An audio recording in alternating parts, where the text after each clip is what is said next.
پرۆگرامی بۆ هەمووان ئەم هەفتەیە لە پارێزگای نینەوە و لە شاری مووسڵە.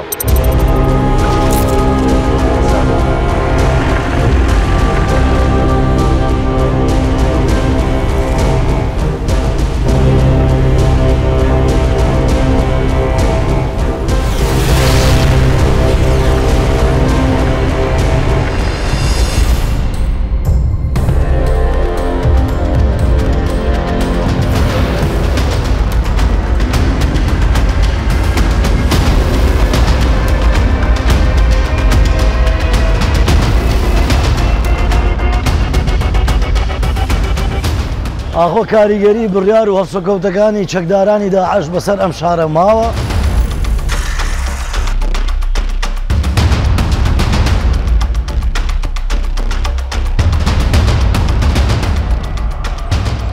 بینەرانی قەدرگرانی کوردستان 24م کاتتان باش.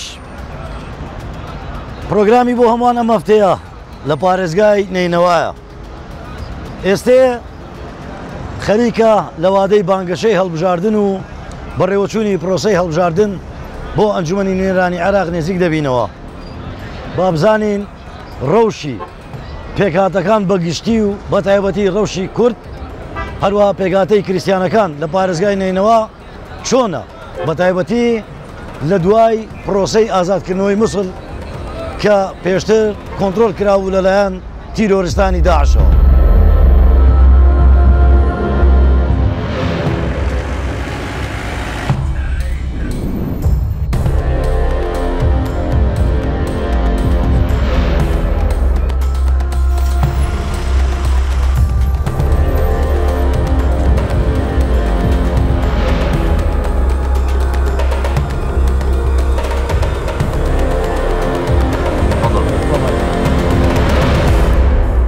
دكتور علي شكرا جزيلا لك لحضورك في دكتور علي زۆر سپاس بۆی لەگەڵمانی لە بەرنامەی بۆ هەمووان. ئەگەر هەرێمێکی سونە پێک بێندرێت بە شێوەیەکی گشتی کاریگەری بەسەر دۆخی عێراق و پێکهاتەکان چی دەبێت؟ زۆر سپاس بۆ ئەم بەرنمەیەتان. بەدڵنیاییەوە ئەگەر بەدوارا چوون بۆ سیستەمی سیاسی وڵاتە پێشکەوتوەکان بکەین دەبینین بەشێکی زۆری ئەم سیستەمە سیاسیانە پێک دێن لە چەند هەرێمێکی فیدرالی پەیڕەوی فیدرالی دەکەن لە سیستەمی کارکردنی ئیداریان لە دابەشکردنی دەسەڵاتەکان. بەڵام ئەمە بابەتە ئالۆزیە لە عێراق چونکە بە شێوەیەکی دروست پێشکەشی خەڵک نەکراوە بۆ ئەوەی خەڵک قبوڵی بکات. سەرڕای ئەوەی ئەم بیرۆکێ لە ڕووی یاساییەوە بوونی هەیە لە دەستوری 2005دا هەروەها لە یاساکانیشدا بوونی هەیە کە دەتوانین پشتی پێبەستین وەک زەمینەیەکی یاسایی. بەگشتی کەشی نینەوە و پارێزگاکانی دیکە لەبار نییە و لە ڕووی کۆمەڵایەتی و دەرونیەوە دەتوانین بڵین ئامادە نییە بۆ ئەوەی بیرۆکەی هەرێمەکان جێبەجێ بکرێت. لەگەڵ ئەوەی بیرۆکەیەکی سەرکەوتو زۆر باشە. ئەگەر سەیری نمونەی ئەڵمانیا بکەین، سەیری نمونەی ویلایەتە یەکگرتووەکانی ئەمریکا بکەین، ئێمە بینیومانە لەم نمونانەی کە باسم لێوە کرد لە دابەشکردنی دەسەڵاتەکان توانای زیاتر بەخشراوە بەسەر هەندێک لە کەرتەکان یان پارێزگاکان. بەڵام تا ئێستا ئەمە کێشەیەکی ئالۆزە لە عێراق بەپێی ئەوەی لە سەر بنەمای نیشتیمانی نەخراوەتە بەرباس بەڵکو لە ڕووی بنەمای تائیفی خراوەتەوە ڕوو. بۆ چۆنی من بەم زۆرەیە دروست نییە چەند هەرێمێکی تائیفی و مەسەبی لە عێراقدا بمەزرێت و بیرۆکەی تائیفی پێشکەش بخەن. لە نینەوە چەندین پێکاتی گەورە بوونی هەیە. پێویستە بیرۆکە و بۆچوونی هەموو ئەم پێکاتانە وەربگیرێت. بۆ ئەم گۆڕانکاریانە پێویستە لەگەڵ خوشک و برا ئێزیدیەکان کۆببینەوە بۆچوونیان وەربگرین بە هەمان شێوە برا کریسیانەکان برا و هاوبەشە کوردەکانمان لەگەڵ یاندا شەبەک و تورکمان هەروەها عەرەب و سونەش. باش زۆر باشە. ئەگەر هەرێمێک لەم ناوچەیە دروست بکرێت واتە پێکهاتەکانی دیکە مافەکانیان پێنادرێت وەک تورکمان و شیعە و ئەو پێکهاتانەی دیکە کە باست لێوە کرد. بەڵێ پێویستە ئاگاداری خەڵێکی دیاریکراو بین. زۆرینەی پارێزگای نینەوە زۆرینەیەکی عەرەبە ئەوە دیارە.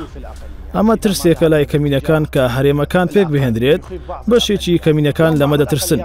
ئەمڕۆ بەشێک لە کەمینەکان پەیوەندێکی پتەویان هەیە چی لەگەڵ هەرێمی کوردستان بێت یان لایەنی سیاسی دیکەی ناوەڕاست و باشووری عێراق هەوڵی ئەوە دەدەن بەهۆی ئەم پەیوەندیانە مافەکانیان بەدەست بهێنن. ئەگەر ئەمڕۆ ئەم کەمیلانە لە ناوچەیەکی ئیداریدا بن کە زۆرینە عەرەب دەسەڵاتیان تیادا هەبێت، ئەمە دەبێتە هۆی ناڕەزایی بەشێکیان. بۆیە پێویستمان بە گفتگویەکی ئارام هەیە، پێویستمان بە دەرخستنی لایەنی ئەرێنی هەیە. ئێمە کێشەیەکی بچووکمانەیە کە تا ئێستا چارەسەر نەکراوە، کێشەی فراوانکردنی ڕووبەری مووسڵە کە بەشێک لە پێکاتەکان ناڕازین، بێگومان سەرڕای ئەوەی کە تەنها فراوانکردنی ڕووبەری ئیداریە لە پێکاتەکانی پارێزگاکە. أي مكونات هم عندهم كامل ناڕزایەتی هەیە؟ بەڵێ ناڕزایەتی زۆری پێکاتە هەیە، وەکو پێکاتەی شەبەک و پێکاتی دیکە کە بەشێکیان بە ئاشکار ڕایان گەیاندووە. وای بۆ دەچن ئەم هەوڵانە دەبێت هۆی گۆڕانکاری دیمۆگرافی. بابەتە ڕاستەکە بەیەکەوە گرێدانی لایەنەکانی نینەوەیە. دروست نییە کە پێکاتەیەک پەراوێز بخرێت یان پێکاتەیەک کە شەبەک لە ڕووبەرێکی دیاریکراو بمێنێتەوە، یان پێکاتەی تورکمان لە ڕووبەرێکی دیاریکراوی قەتیز بکرێت. دەرەنجام پێویستمان بە پێکاتەی شەبەکە، پێویستمان بە زەویە کوشتکاڵەکانی دەشتی نینەوە هەیە، پێویستمان بە پێکاتەی کورد هەیە وەک هاوبەشێکی ڕاستەخینەی ناو پارێزگای نینەوە. لەگەڵ ئەمانەدا ئاڵگۆڕی بازرگانی پێویستە. کوڕێکی دەشینینەوە کریستیان پێویستی بەوەیە بێتە زانکۆی مووسڵ بخوێنێت، بەڵام لە کەشی سیاسی ئەمڕۆ فشاری تایفی و نەژادی و چەندین بابەتی دیکە هەیە. باشە، کۆتا پرسیارم بۆ جەنابەت. ئێستا ئێمە لێرە تاوتوی هەندێک بابەت دەکەین. بەر لە چەند ڕۆژێک گوێبیستیەوە بووین هێزەکانی ئەمریکی لە عێراق دەکشێنەوە. ئەم بڕیارە چۆن هەڵدەسەنجێنن؟ كيف ترى هذه القرار؟ ئەم بڕیارە بە دڵنیاییەوە دەرەنجامی دانوستانێکی دوور و درێژی لایەنی عێراقی و لایەنی ئەمریکیە. ئەم بڕیارە لە ساڵی ڕابردووە درراوە لەلایەن لێژنەیە کە سەر بە وەزارەتی بەرگری عێراق و لێژنەیەکی تایبەتی لایەنی ئەمریکی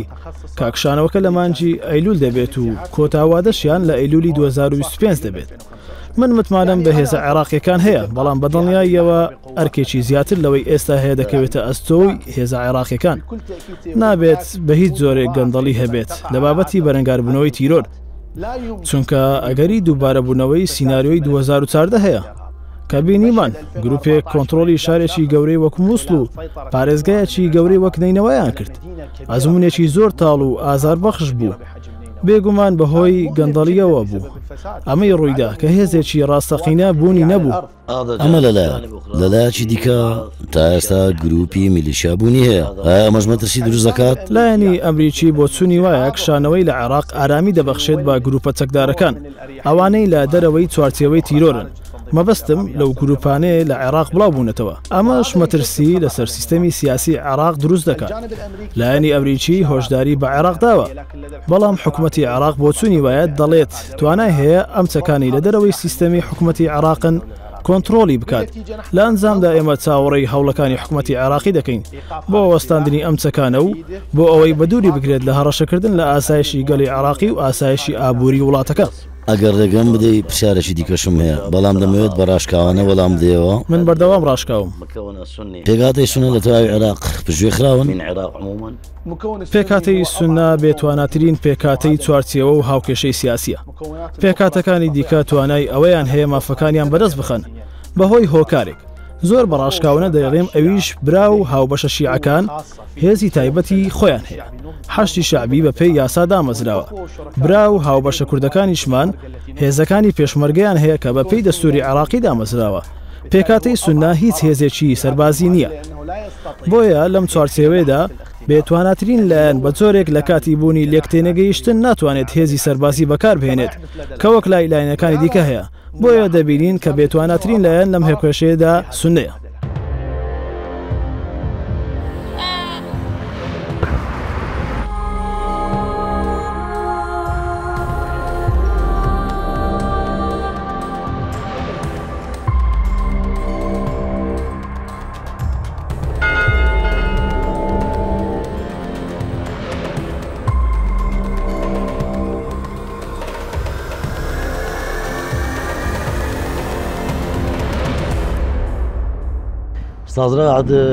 بەڕێزرا سپاس بۆ بەشداریکردنت لە بەرنامەی بۆ هەمووان. دەمێ بەڕێزت ڕوونکردنەوە بدەی دەربارەی دۆخی کریسیانەکان لە تلکێف گەربگەڕێنەوە بۆ مێژوو ئەم شوێنە شوێنی کریسیانەکان بووە بەگشتی گەربگەڕێنەوە مێژوو ژمارەی کریسیانەکان ملیۆنێک ملیۆن و نیوێک دەبوو ملیۆن بۆ ملیۆن و نیوێک دوای کەوتنی ڕژێمی سەدام هەندێکیان کۆچیان کرد هەندێکیان شەهید بوون بەگشتی بوون بە کەمینە دوای 2014 دوای هاتنی داعش بینیمان چیان بەسەرات دوای ئازادکردنی مووسڵیش دۆخیان چۆنە پرسیارەکەوەیە بۆچی ئاوارە کریسیانەکان ناگەڕێنەوە بۆچی خانەوادەکان ناگەڕێنەوە بەڵێ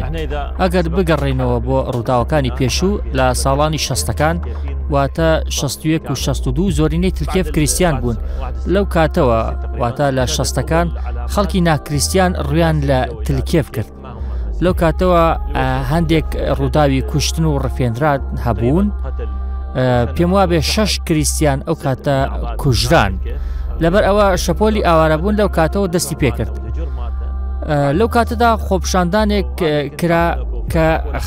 خەڵکی تلکێف نیان کرد واتە خۆپشاندانەکە ناسراوە و مێژوو باسی کردووە لەو کاتە خۆپشاندان کەکرا حکوومەتیش وەکو هەڵگەڕانەوە سەیری خۆپشاندانەکانی کرد چونکە پێوە بوو داوای دەوڵەتێکی کریسیان دەکەن پێوا بوو ئەو خەڵکە هەڵدەگەڕێنەوە دژی حکوومەت لەبەرەوە دۆخەکە زۆر ئالۆز بوو یەکەمین کەسەکانیش لێرەوە لەو کاتەوە کۆچیان کرد بۆ دەرەوەی عێراق دوای داعش ئێرە کریسیانی زۆری بۆ هاتەوە خێزانێکی زۆری مەسیحی گەڕانەوە بەڵام ئەو ڕێکخراوە بە دیاریکراوی کریسیانەکانی بە ئامانج دەکرد دواتریش بەرەو ئێزیدیەکان چوو بەرەو ناوچەی ئێزیدیەکان هۆکاری هاتنی داعش بۆ ئێرە ئەو بوو کە خەڵکی ئەم شارۆچکەیە خەڵکێکی ڕەسەن بوون ینی دەیانویست دیموگرافیای ناوچەکە بگۆڕن بەڵێ بەڵێ بێگومان دەیانویست دیموگرافیای ناوچەکە بگۆڕن بەڵام ئێمە هەمیشە وتومانە پشتیوانی حکوومەت بۆ ئەم شارۆچکەیە نییە ڕاستە هەندێک شەقام کراون دروست کراون بەڵام پێویستمان بە پاڵپشتیە پاڵپشتی بۆ هەموو شار و شارۆچکەکان پێویستە وەک دەبینین نینەوە بە تایبەتی مووسڵ گۆڕانکاری زۆری تێدا کراوە بەڵام نینەوە تەنیا مووسڵ نییە بەڵکو دەوروبەرەکەیشێتی ناحێ و قەزاکانە ئێمە پێویستی داواکاریمان زۆر زۆرە پێویستمان بەشتی زیاتر لە شەقام ئەو بۆ نمونە ئەوەی خانووی وێرانکرا قەرەبوو نەکرایەوە قەرەبووەکە زۆر کەمە تەنانەت یەک سەرچواری بەهای شتەکە نەبووە نامانوێت زیاتر لە کاتتان بگرین بەڵام پێویستمان هاوکاری نێودوڵەتی ئەگەر هاوکاری نێودوڵەتی نەبێت کریسیانەکان وەکو ئێزی و کاکەیەکان ئاوارە دەبن و عێراق ڕوبەڕووی کارەساتێکی مرۆیی دەبێتەوە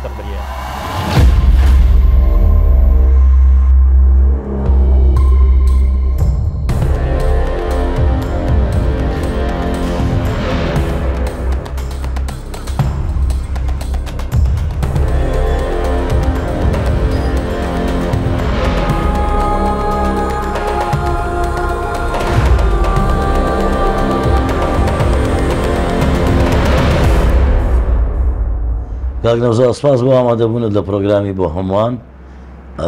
ئەگەر بڕوانین لە مێژوو کورد پێگاتەیەکی سەرەکی و بەشدارێکی کارا بووە لە شاری مووسڵ هەر لە کۆنەوە ئێستا لەو قۆناغی ئێستا گفتوگۆ دەکەین ڕۆژی کورد چۆنە بە تایبەتی بەرەو هەڵبژاردنێکی دیکەی پەرلەمانی عێراق دەچین زۆر بەخێر بن بەشید سپاس طبعاً بەتاکید وەکو ئاماژەت پێکرد بە پێی جوگرافیا و پێکاتەی مووسڵ هەر لە کۆنەوە کە مرکزی ویلایەتی مووسڵ شاری مووسڵ بووە و میلایەتی مووسڵیش ئەو شوێنانە کە لە خۆی گرتووە کوردستانی ئێستامانە کە سلێمانی بووە کەرکووک بووە هەولێر بووە دهۆک بووە شنگار بووە ئەو بەشانەی کە هەمووی کە سەر بە ویلایەتی مووسڵیش بووە لە مێژووی کۆنی سەردەمی عوسمانیەکانەوە تەواوی کوردستانی بڵێن عێراق بووە باشوور بووە کە هەر هەموو مناوچەکان لە خۆ دەگرێت سەر بە مرکزی ویلایەتی و پێکاتەی ناو مووسڵیش لە کۆنەوە کورد وەکو خەڵکیێکی ڕەسەنی ئەو شارە لە جێ و پێگەی تایبەتی خۆی هەبووە ئەوەی بە گۆڕانکاریش بەسەر عێراق و ناوچەکانی دیکەدا لە دوای پێکاتنی مەملەکەتی عێراقی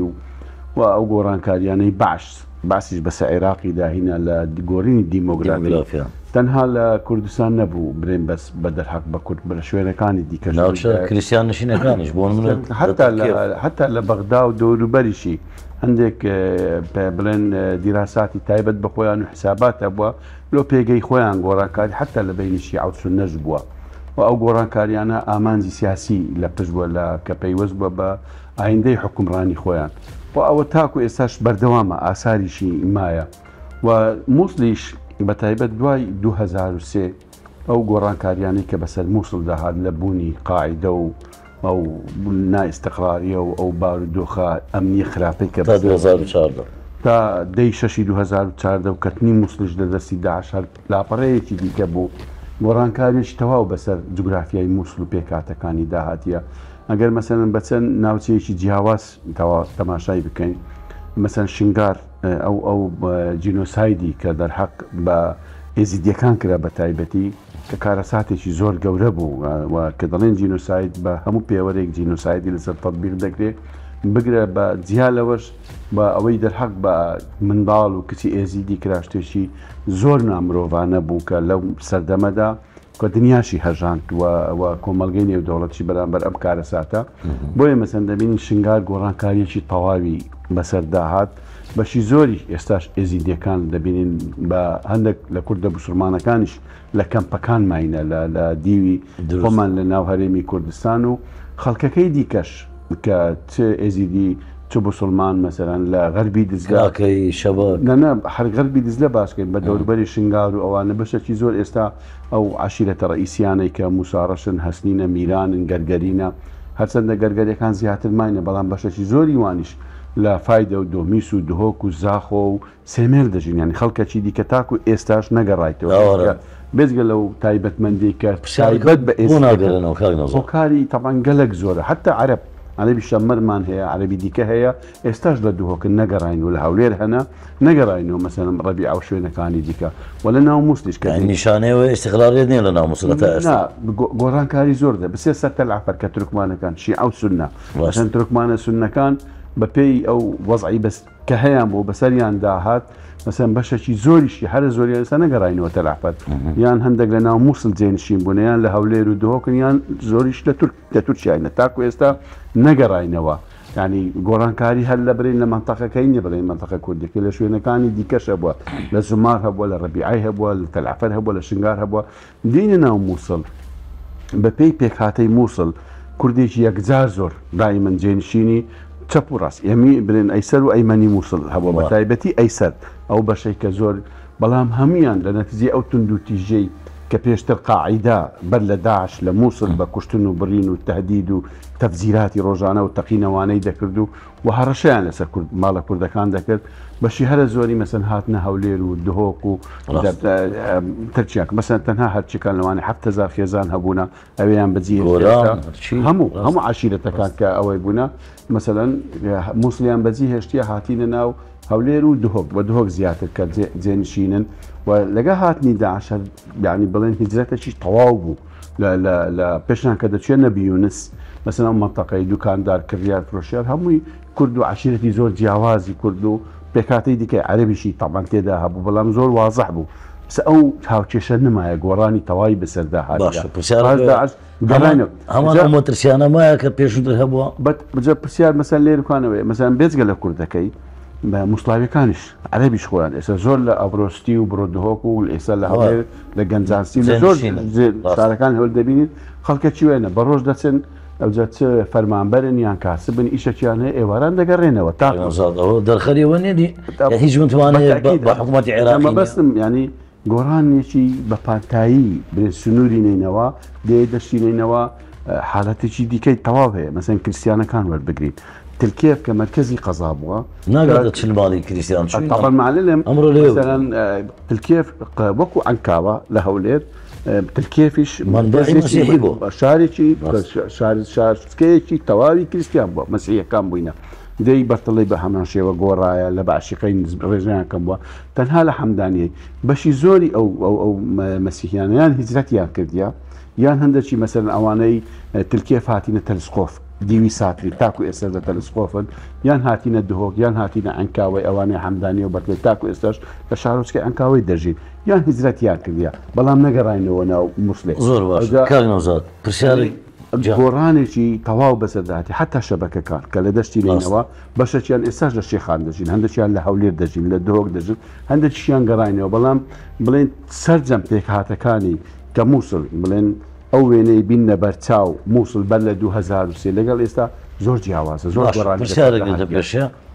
ئەگەر تەڵەن ئەو پرسیارێم دەکەم دوو دیو هەیە دیوێکی یاسایەکەیە دیوەکی دیکەی کۆمەڵایەتێکەیە لەگەڵ سونە قسەم کردووە سونەکان دەڵێن لە ڕووی قانونی هیچ کێشەیەکمانی ئەگەر داوای هەرێمێک بکەین ببینە هەرێمێک هەرێمی سونە لە مووسڵەوە هەتا ئەنبار بەڵام لایەنە کۆمەڵایەتەکە بەربەستا یعنی ئەو عقلێتێک هەیە قبوڵی ناکە مەسەلەن هەرێمێکی دیکە لە عێراق سەر هەڵبدا بەو مانای کە یەکسەر وەها بیر دەکرێتەوە کە ئەوانە دەبنە ئینفیسادی دەیانەوێ عێراق تەقسیم بکەن هیچ ئەگەرێک هەیە بە نزیکانە یان سونە مەحاولەیەکی ئەو بکە هەوڵێکی ئەودا لەگەڵ ئێوە گفتوگویان کردو وەکو کورد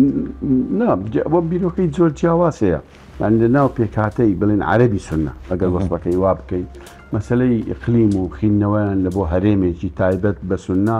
جیاوازی تێدا هەیە مەسەن لەوانەیە لە ئەمبار بە شێوازێک بیر دەکرێتەوە لە سەڵاحەدین بە شێوازێک لە مووسڵ بە شێوازێککە و جیاوازی هەیە یعنی حقیقەتی جوایە مەسەن لە مووسڵ تێکەڵکێشێکی تەواو هەیە لە بینی مووسڵ و هەولێر و دهۆک بە پێی پێکاتەی عەشائیری جوگرافی کۆمەڵایەتی تێکەڵ بوون حتا لە ژن و ژنخوازی لەگەڵ یەکتری پێکەوە ژیان و هات و چۆ و تیجارەکە ئەم جوگرافیایەکەی وەکو باسی کرد لە ئەساسدا کە مەرکەزی ویلایەت بووە تەواو تێکەڵی هەولێر و دهۆکە یعنی لێک فەسڵکردنی ئاسان نییە ینی چکە ژیانی ڕۆژانەی خەڵک پەیوەستی بە یەکتر هەیە ئەگە تەماشای ئەو جوم جۆڵەی بکەی ڕۆژانە لە بینی بازگەکان لە هەولێر و دهۆک لەگەڵ مووسڵ تەواو تێکەڵە ناتوانانی ینی ئۆتۆمبیلەکانی مووسڵ ژمارەی دووە کۆڵێرن بۆیە بەنسبەت عەرەبەکانی سونە جیاوازە ینی بیرۆکەی جیاواز هەیە ئەسەن ئەوەی لە ئەمبار فکر دەکاتەوە بە شێوەیەک جیاوازترە لە مووسڵ بە شێوەیەکی گشتی لەوانەیە ئەوان بەشەکی زۆر کە بڕی لە ڕووی سیاسیەوە بە ئینفیساد کە تەماشای دەکەن خینەوەکە ئەو هەلەیە آخر زۆر دروست خینەوەی دروست لەوە مەبدەئی فدرالیەت نییە تێگەشتنێکی دروست کە وحدەیە ینی یەکبوونە بەڵام بە شێوازی دابشکردنی دەسەڵاتەکە لەوێ خینەوەی چکەی بۆ دەکرد لە زۆر کەسەوە وەواش ئیشی لەسەر دەکرێت کە ئەوە ئینفیسالە بۆیە مەسەلەن تا حدێک بڵێن حەزەر هەیە یان حساسیەت هەیە لەگەر ئەو کەلیمەیە کە باز دەکرێت بێزگەلەوەی ئەو واقع جغرافیەی کە لە مووسڵ هەیە جیاوازە لە شوێنەکانی دیکە ئەمان زۆر کاتت ناگرم دەزانم سەرقاڵی ڕۆژانە لە مووسڵ و نینەوە بەگشتی با دوامین پرسیارم لە جەناب بتەوە بێ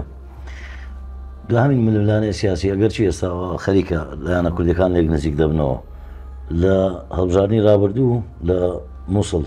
ململانەی سیاسی نێوخۆی کورد کاریگەری نەکردە سەر پێگادەی کورد لە مووسڵ طبعا تأثير واقعك دەبێت بە حقیقی و ڕازگۆ بین لەو بابەتێک لە کەرکووک و لە مووسڵیش کاردانەوێکی ینی ئەرێنی نەبووە لەسەر باری کورد لە بۆ چارەسەرکردنی کێشەکان بە دوواداچوون ئەو کێشەی کە هەیە بوویتە ئەوەی کە بتەوێت نەتەوێت لە هەوازت دەکاتن ینی دەنگەکان پەر دەکاتن و لایەنەکانی دیکەش بە مقابل لەکە لە ململانێدانە سوودی لێ دەبینن هەم بارودۆخی کەرکووک تەماشا بکەین هەم مووسڵیش تەماشا بکەین بە تاکید کە بڵێن وەکو کورد کە قسە دەکەی پێکەوە جیاوازە لەوەی بە تاکید ئێستا لێک نزیک بوونەوە گەیشتۆتانینەوە ئەمە ینی هەمومان ینی لە کوردستان کە هەڵسەنگاندن دەکەین بە هەموو قۆناغەکانی دادێت کە هاتووە بەسەرمانداچەوە ئەزمموی کورسانە ئەو ڕۆژانێک کە یەکگر بووینە یەکدەنگ بووینە بڵێن کوردستان زیاتر استقلالی کردە پێشکەوتوترەوە و دەنگمان زیاتر لە بەغدا بیستراوە و تەواندرای لە چوارچێوەی پێکاتی عێراق چکە جیاوازێکی زۆری هەیە عێراق ململانەیەکان گەلێک زۆرن لە بینی پێکاتەکان و ئەوەکان کە یەک دەبی بە تەکید لە بەرژەوەندی کوردستان لێک نزیکبوونەوەکە گەیشتۆتە نینەوە لە مابین لایەنە ئەمەی تایبەت چکە بەسەراحەت ئەمە لژنەکانی تەفاوزی لە بینی پارتی و پێچێتی لە هەولێرەوە مسن کارەکان دەکەن و ئیش دەکەن کاریگەری دەبێت لێک نزیک بوونەوە ئەکید لە کەرکووک لە نینەوە لە بەغدا لە بۆ داهاتووە لە بەرژەوەندی خەڵکی کوردستان دەبیتن کە ئومێدەخوازین کە ببیت و لە بەرژەوەندی کوردستان و ئیستیقلالی منتەقە زەریگە ڕێز نەوزاد هادی بەرپرسی ڕێخستنی پارتی دیموکراتی کوردستان دەنێنەوە سپاس بۆ ئەوە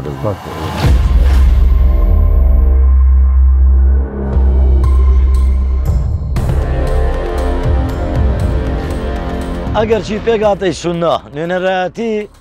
لە ناوەندەکانی حکومی و پەرلەمانیدا لە عێراقەیە بەڵام خۆیان دەڵێن یەکێکن لەو پێگاتانەی کە لەلایەن حکوومەتی عێراقەوە پەراوێز خراون پێگاتەی کوردیش تاوەکو ئێستا بەهۆی ئەو ململانێ سیاسی لە نێوان کوردستان و بەغدا هەیە ئەوانیش بە شێوەیەک توانراوە پەراوێز بخرێن لە پارێزگای نینەوە تا پرۆگرامی داهاتوو هەمیشەتان شاد.